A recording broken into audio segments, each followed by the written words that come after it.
தேரான் தெளிவும் என்ற திருக்குறளில் முதலில் தெரிந்து கொள்ளுதல், பிறகு தெளிவடைதல், அதுதான் அதனுடைய சாராம்சம். எல்லாவற்றையும் முதலில் நாம் தெரிந்து கொள்ள வேண்டும். பேச்சு வழக்கில் இருந்தாலும் சரி, அல்ல பிறர் சொல்வதை கேட்டாலும் சரி, அல்லது வாசித்து தெரிந்து கொண்டாலும் சரி, அது எந்த முறையில் வந்தாலும் முதலில் அதை தெரிந்து கொள்ள வேண்டும்.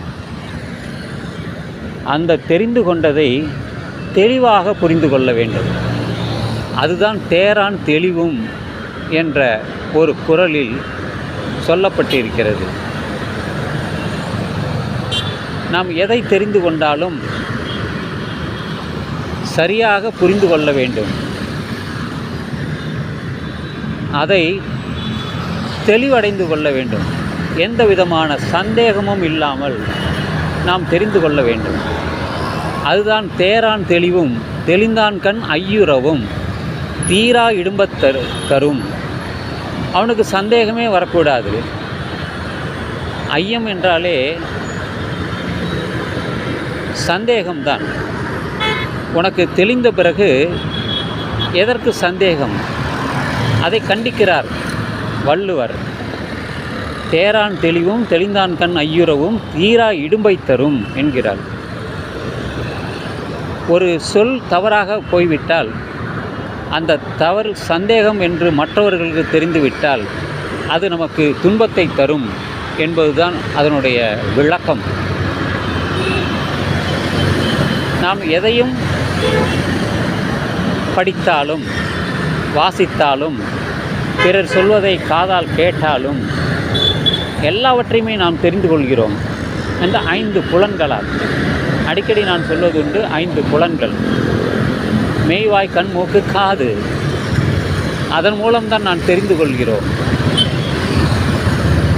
நாம் தெரிந்து கொண்டதை அதை தெளிவாக சிந்தித்து அறிந்து கொள்ள வேண்டும். தெளிவு வேண்டும். நம்முடைய தமிழிலே வினாவிடை வரும்பொழுது தெளிவுரை என்று சொல்வார்கள். ஒரு பாடலை சொல்லிவிடுவார்கள்.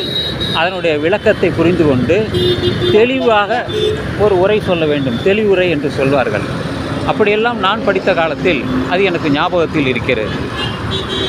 ஸோ எதையுமே ஐயம் இல்லாமல், அப்பழுக்கு இல்லாமல் தெரிந்து கொள்ள வேண்டும் என்பதுதான் வலியுறுத்துகிறது அந்த திருக்குறள்.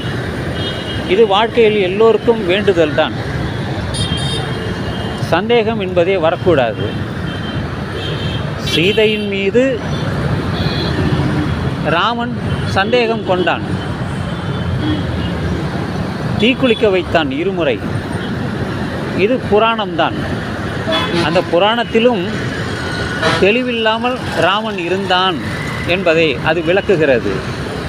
பலருக்கும் சந்தேகம். குறிப்பாக ஒரு பெண்ணுடன் ஒரு ஆண் பேசிக்கொண்டிருந்தால், இவன் ஏன் அந்த பெண்ணுடன் பேசுகிறான்? யார் அந்த பெண்?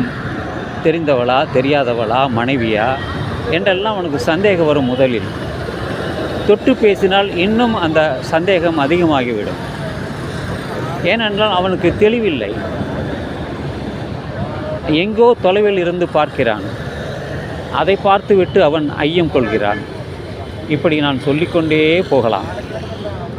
ஆனால் அந்த திருக்குறளை மையமாக வைத்துத்தான் இந்த பதிவையே நான் செய்கிறேன். ஸோ எல்லோருக்கும் ஒரு தெளிவு வேண்டும்.